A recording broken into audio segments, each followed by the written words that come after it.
Siis Hannes, et lubasid luuletust rääkida. Luuletust ei mõeld välja selle ajaga. Et lihtsalt sõitsid rajale stopperiga võidu? Jaa, kell oli kõige suurem vaenlane, jah.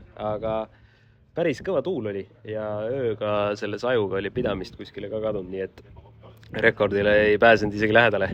Aga sõit ikka äge ja üritus äge ja tuju hea. No selle üritusest rääkides, et ma vist kujutan ette, et selline üritus, kus otseselt võib-olla sellist competitive pinget ei ole, et siis ongi võib-olla mõnus. Ma vaatan, et sul on päris vist suur pere ja sõprade seltskond. Koer Bruno on ilusti kohal ehk siis vist selline vahelduseks, lihtsalt nii-öelda tähistada seda Eesti värki ja skeenet ja olla siin perega on vist päris mõnus. Jaa, üsna hästi oled ära tabanud selle. On äge, jah. Äge on see, et on palju rahvast, aga rahvas huvitub ka sellest võidusõidust, et vahel on see, et sõidad siukse suhteliselt tuima publiku ees, kes lihtsalt vaatavad ja näitavad pöialt ja lahe, aga lapsed tahavad pilti ja keegi sai kindad ja see on väga hea emotsiooni annab. No siin heast emotsioonist rääkides, et kas on mingid asjad, mis juba on juba selge, et mis järgmisele IDM-i etapile nüüd rajal oldud ajast õpituna kaasa võtta? Pigem ei ole, kuna ma ütlesin, see tuul ja pidamine ja kõik asjad on suhteliselt teistsugused. Meil on plaan veel esmaspäeval tagasi tulla ja selgitada välja need küsimärgid, mis veel praegu on.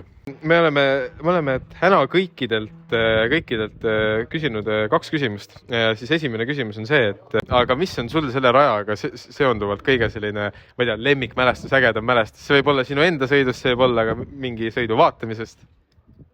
Aastal 2010-11, kui seda rada ehitati või renoveeriti, siis minu isa ja meie mehed olid selle ehitusega seotud.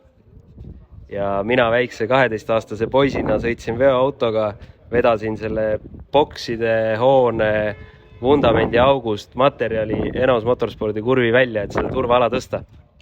Ja siis, kui esimesi äärekivisid joonistati maha, siis mina käisin võrriga sõitmas ja nii, et tagasirgel olid laseri või nivelli jalad olid veel ühe jalaga asfaldi peal ja teerull oli kuskil turvaalal midagi tegi, et suhteliselt selle sünni juures ma sain olla ja see võib-olla on siuke muu on suhteliselt standard, aga muude radadega mul siukest sidet ei ole.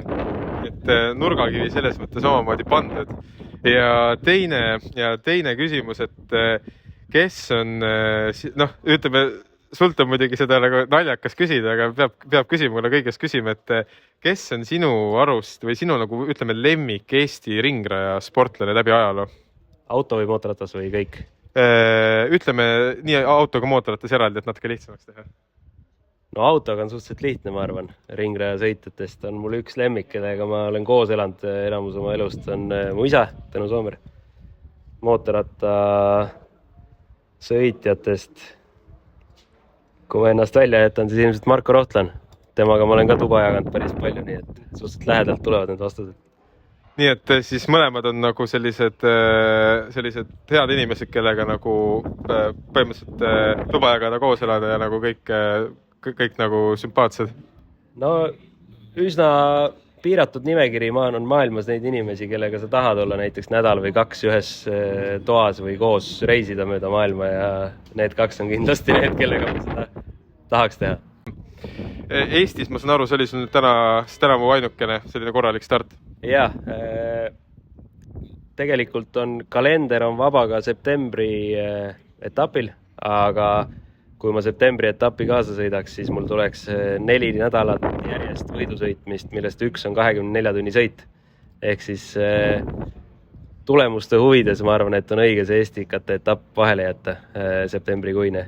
Ja ega nüüd on aasta lõpuni 2 vaba nädalavahetust. Üks on nüüd see peale Assenit, siis järgmine nädalavahetus on Hollandis IDM. Peale seda on 1 nädalavahetus vaba ja siis läheb trall kuni septembri lõpuni.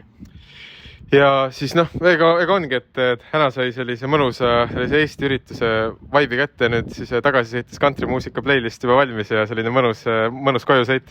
Country juba käib bussis. Väga hea. Alati mõnus sinuga rääkida. Aitäh, Hannes!